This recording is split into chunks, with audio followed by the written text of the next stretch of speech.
Hello everybody, you join me at the end of another row of my 2023 temperature blanket.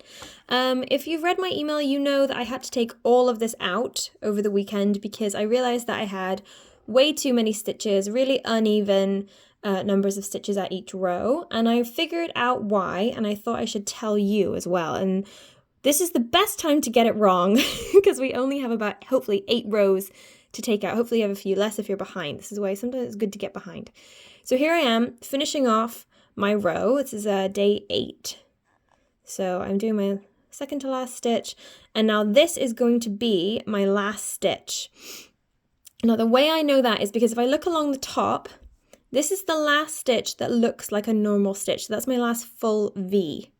Now that can be confusing because you see this little nubbin here that can make you think it's actually a stitch that maybe you just didn't do very well last row. They're little scamps, those last stitches. So I'm going to go in here and like this. And what else can throw you off sometimes is that it might look like, the green is on the outside, or that row before is on the outside, which kind of can deceive you and kind of make you think, oh no, so I should probably do another one because right now my green's on the outside.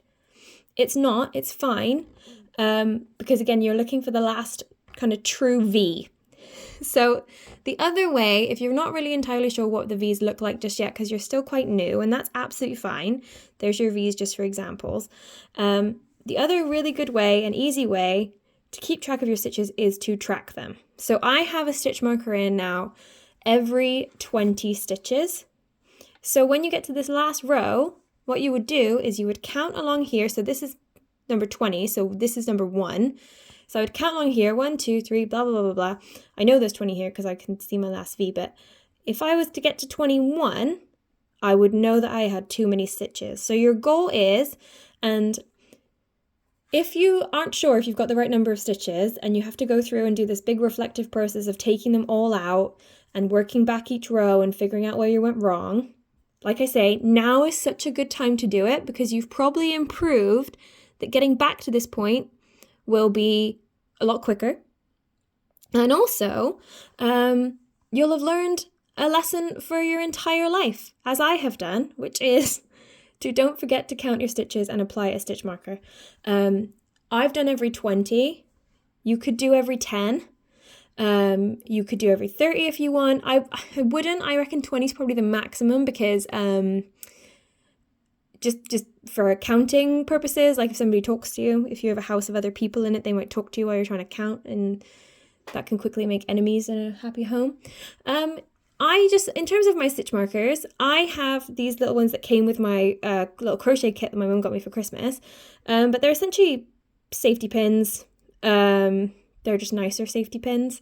You can use bits of yarn. If you don't have any for the time being, you can just cut little strips of yarn and just tie a little knot wherever your stitches are, and then every row you move them up, but just count as you go. So this is most important when you do your first row when you begin a row and when you end a row. So I'll show you again how to turn, because this can be another time when you're at risk of accidentally adding stitches.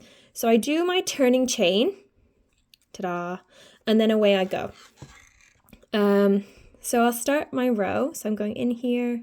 That's another thing too. So if I've done my turning chain, I'm not going into this stitch. I'm going to go into this stitch here. Da, da, da, da, da. And then another one just in here.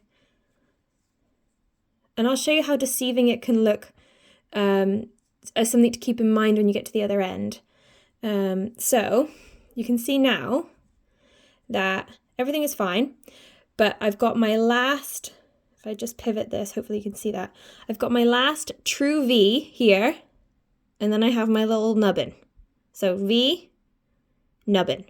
Don't stitch here, stitch here. And you'll see it on the side too, because you've got a chain stitch in here, but we don't want to crochet that stitch. That's just our little corner guy.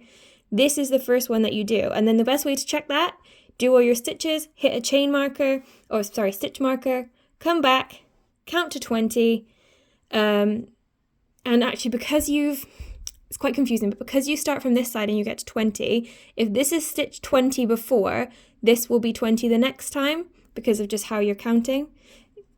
if that should make sense. So I've got there 1, 2, 3, 4, 5, 6, 7, 8, 9, 10, 11, 12, 13, 14, 15, 16, 17, 18, 19, 20. Yeah, 1 before my stitch marker.